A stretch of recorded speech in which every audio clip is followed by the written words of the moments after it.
ಪ್ರಜ್ವಲ್ ರೇವಣ್ಣ ವಿರುದ್ಧವೇ HDK case ಹಾಕಿಸಿದ್ದಾರೆ. ಜನಾಂದೋಲನ ಸಮಾವೇಶದಲ್ಲಿ ಡಿಕೆ ಹೊಸ ಬಾಂಬ್ ಅನ್ನು ಹಾಕಿದ್ರು. ಪ್ರಜ್ವಲ್ ರೇವಣ್ಣ ವಿರುದ್ಧವೇ ಕೇಸ್ ಹಾಕಿಸಿದ್ದಾರೆ. ಮಗನಿಗೆ ತೊಂದರೆ ಆಗುತ್ತೆ ಎಂದು ಮತ್ತೊಬ್ಬನ ಮೇಲೆ ಕೇಸ್. ಕುಟುಂಬಕ್ಕೆ ತೊಂದರೆ ಆಗುತ್ತೆ ಎಂದು ಬಿಡೋದಿಲ್ಲ. ಕುಟುಂಬಕ್ಕೆ ತೊಂದರೆ ಆಗುತ್ತೆ ಅಂತ ಅಂದ್ರೂ ಬಿಡೋದಿಲ್ಲ.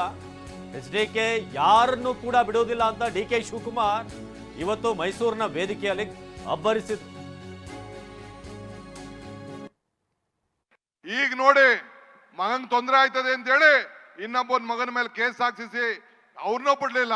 ಆ MP ಅವ್ರನ್ನೂ ಬಿಡ್ಲಿಲ್ಲ, ಯಾರನ್ನೂ ಬಿಡ್ಲಿಲ್ಲ. ಹಂಗೆ ಸಿದ್ದರಾಮಯ್ಯನ್ ಬಿಡ್ತಾರೇನ್ರಿ, ನಮ್ಮನ್ನು ಬಿಡ್ತಾರೇನ್ರಿ?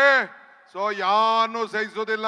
ಈಗ ನೋಡಿ ಮಗನ್ ತೊಂದರೆ ಆಯ್ತದೆ ಅಂತ ಹೇಳಿ ಇನ್ನೊಬ್ಬನ ಮಗನ ಮೇಲೆ ಕೇಸ್ ಹಾಕ್ಸಿಸಿ ಅವ್ರನ್ನೂ ಬಿಡ್ಲಿಲ್ಲ.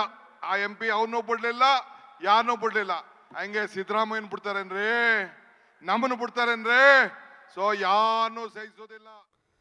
ಇದು ಮೈಸೂರಿನ ಜನಾಂದೋಲನ ಸಮಾವೇಶದಲ್ಲಿ ಡಿಕೆ ಶಿವಕುಮಾರ್ ನೇರಾನೇರವಾಗಿ ಒಂದಷ್ಟು ವಿಚಾರಗಳನ್ನು ಹೇಳಿದ್ರು. ಜೊತೆಗೆ ಒಂದಷ್ಟು ಬಿಜೆಪಿ ನಾಯಕರು, JDS ನಾಯಕರು ಹಿಂದೆ ಮಾತನಾಡಿರುವಂಥ ವಿಡಿಯೋ ಕ್ಲಿಪ್ಪಿಂಗ್ಗಳನ್ನು ಕೂಡ ಅಲ್ಲಿ ಪ್ರದರ್ಶನ ಮಾಡೋ ಮೂಲಕ ಇದು ಅವ್ರುಗಳೇ ಮಾತನಾಡ್ಕೊಂಡಿರುವಂಥ ವಿಚಾರ, ನಮ್ಮನ್ನು ನಂಬೇಡಿ, ಸಿದ್ದರಾಮಯ್ಯ ನಂಬೇಡಿ ನೀವು ಬೇಕಾದ್ರೆ, ಆದರೆ ಈ ವಿಡಿಯೋಗಳಲ್ಲಿ ಅವ್ರು ಆಡಿರುವಂಥ ಮಾತುಗಳನ್ನು ನೀವು ನಂಬೋದು ಅಂತ ಹೇಳಿದ್ರು. ಜೊತೆಗೆ HDK ಅವ್ರನ್ನ ನೇರವಾಗಿ ಟಾರ್ಗೆಟ್ ಮಾಡಿ ಇವತ್ತು ಭಾಷಣ ಮಾಡಿದರು.